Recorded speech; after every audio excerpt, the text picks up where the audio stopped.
Hello everyone and welcome to Daria Draws. Please have a look at this painting because you're never going to see it again. And yes, I am remaking another painting that I did 10 years ago.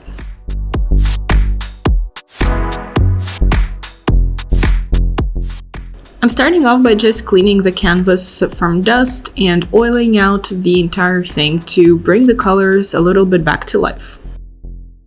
I like the idea of the painting, but I'm not a huge fan of the colors. They look very dull and just very blah, without personality whatsoever.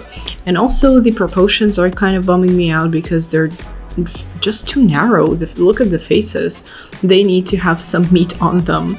And that's what I'm pretty much going to do. I'm going to fix the proportions up a little bit, make the faces just a little more fleshy toned, and think about the background because at this point I don't know what I'm going to do.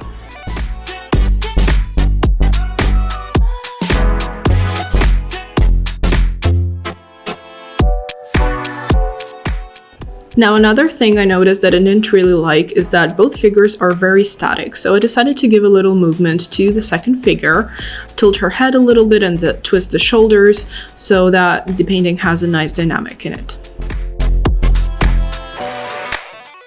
Now I've said all the things I don't like about a painting, but the thing is I really like it, and when I look at it I no longer see what it is. So I see the potential that it can be, and I kind of want to take it there. And the thing is, I don't have to think about realism while doing this, so that gives me a little more freedom to use all the deformations and the crazy colors that I normally wouldn't use in a realistic painting.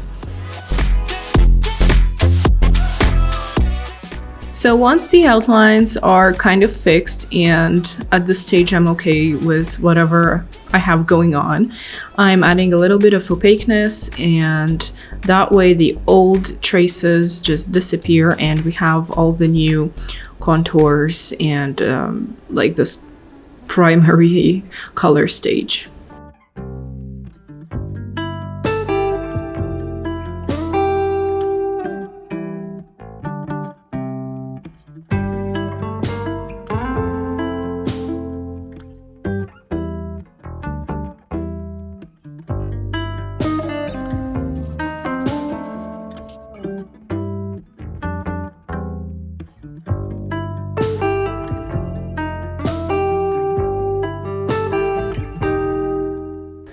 Gray for background is a perfect option, especially when you're not sure what you want to do with it, but you still want to get rid of the old.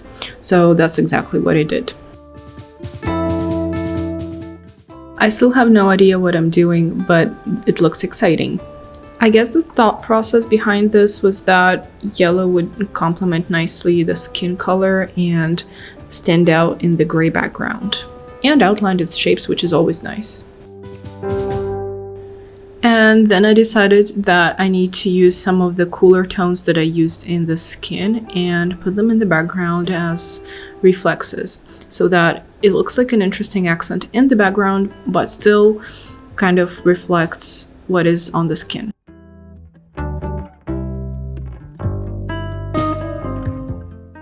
After about a week, when everything dried up, I decided to go in with a semi-transparent layer, which helps a lot in highlighting certain textures and shapes, and helps to fix the drawing a little bit where it needs to be fixed and deepen certain shadows.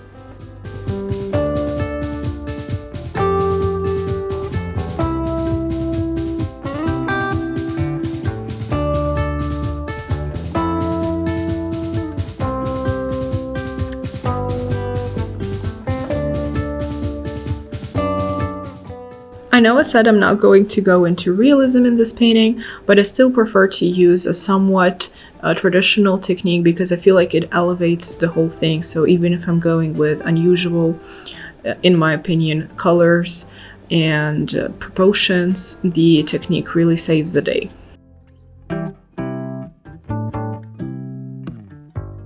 Plus there's that combination of the modern and traditional, which always looks very juicy and interesting to look at.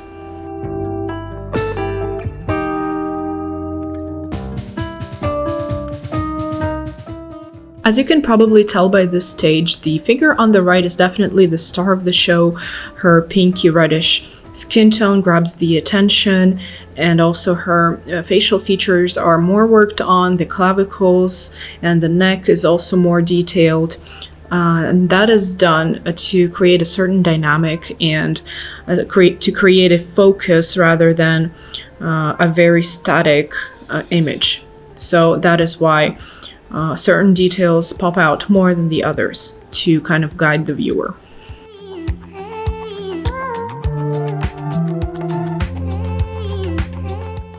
Now, just to balance out the darkness of the shirt that's on the left, I'm adding this bralette on the right as well, because otherwise the right corner will be way too light. Also, let me know in the comments below whether or not you would be interested in a short video where I explain the meaning of my paintings, maybe some kind of Easter eggs in them, and all of that stuff.